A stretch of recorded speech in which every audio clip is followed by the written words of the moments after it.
Hello everyone and welcome back to another video. आज हम बात करेंगे फॉरेक्स ट्रेडिंग के बारे में।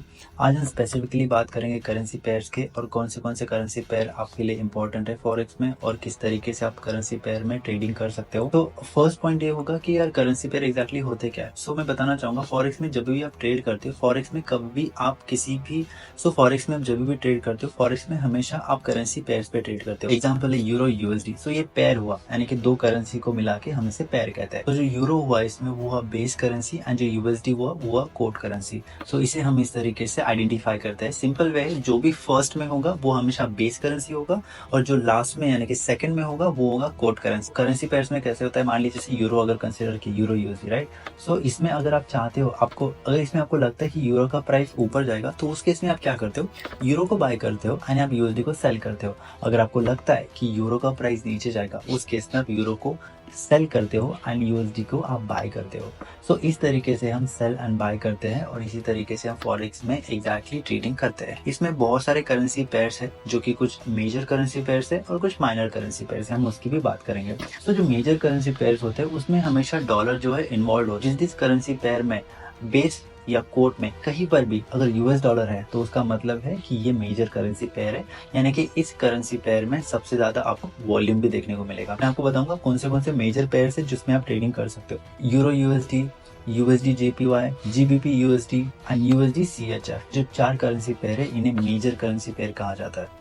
सो जो मोस्ट ऑफ द लोग फॉरेक्स में ट्रेड करते हैं वो इन्हीं करेंसी पेयर्स में ट्रेड करते हैं, क्योंकि इसमें सबसे ज्यादा वॉल्यूम होता है। ज्यादा वॉल्यूम होने की वजह से इसमें स्प्रेड भी बहुत ज्यादा टाइट होता है और इसमें हम बेटर ट्रेड एग्जीक्यूट कर सकते हैं, इसलिए सारे लोग प्रेफर करते हैं इस करेंसी पेयर्स में ट्रेड करना। अब हम बात करेंगे माइनर पेयर्स के बारे में। सो माइनर पेयर्स क्या होते हैं, जिसमें यूएस डॉलर जो करेंसी होती है वो इन्वॉल्व नहीं होती है। Example euro GBP, euro AUD and then GBP JPY. So ये जो करेंसी पेयर्स होते हैं इन्हें माइनर करेंसी पेयर्स कहा जाता है और इसमें जो वॉल्यूम होता है वो कम होता है as compare to the major pairs. Completely up to you कि आपको कौन से पेयर के साथ जाना है, अगर आपको मेजर पेयर चूज करनी है या माइनर पेयर चूज करनी है। अब हम बात करेंगे कि एग्जैक्टली करेंसी पेयर हम कैसे कोड करते हैं।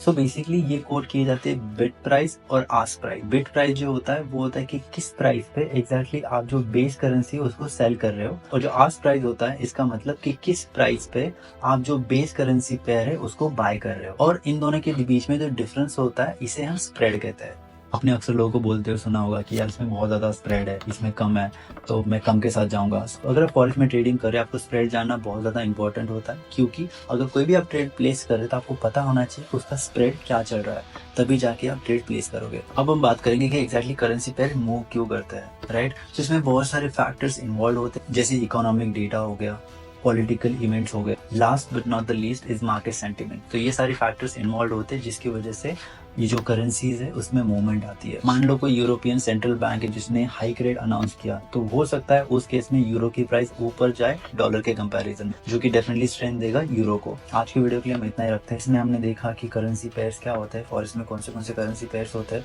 Major currency pair and minor currency pairs. और इसमें हमने ये भी देखा कि बिड प्राइस और आस्क प्राइस क्या होता है और स्प्रेड क्या होता है। लास्ट बट नॉट लीस्ट कि एक्चुअली अगर करेंसी पेयर में मूवमेंट होती है तो किस रीजन की वजह से मूवमेंट होती है। और मैं आपको एक बोनस टिप देना चाहूंगा, अगर फॉरेक्स में आप ट्रेडिंग करते थे जरूरी नहीं कि आपको सारे पेयर्स में ट्रेड करना है। आप एक या दो करेंसी पेयर चूज कर सकते हो जहाँ पे आपको ट्रेडिंग करना है, जिसमें अच्छा वॉल्यूम भी हो और जिसमें मार्केट प्राइस एक्शन भी अच्छे से रिस्पेक्ट करता हो। अगर आपको ऐसे एक या दो पेयर मिल गए, राइट, तो आपको कहीं और जाने की जरूरत नहीं है। एक चार्ट को ध्यान दो और एक चार्ट को आप ध्यान से पढ़ोगे, उसमें आपको डेली एक या दो सेटअप मिल ही जाएंगे, राइट। अगर दिन में नहीं भी मिला तो वीकली आपको 4 या 5 सेटअप मिल जाएंगे and that is enough guys, right. So आज के लिए बस इतना ही। अगर आपको जो भी क्वेरीज है आप कमेंट में डाल सकते हो, मैं आपको रिप्लाई करूंगा। सो ये जो है बहुत ज्यादा बेसिक लेवल है, यहाँ से हम एडवांस जाएंगे। सो जो भी टॉपिक से आपको लगता है कि जो हमने कवर करने चाहिए आप कमेंट में डाल सकते हो। There are things on the way that are coming, so just wait and watch.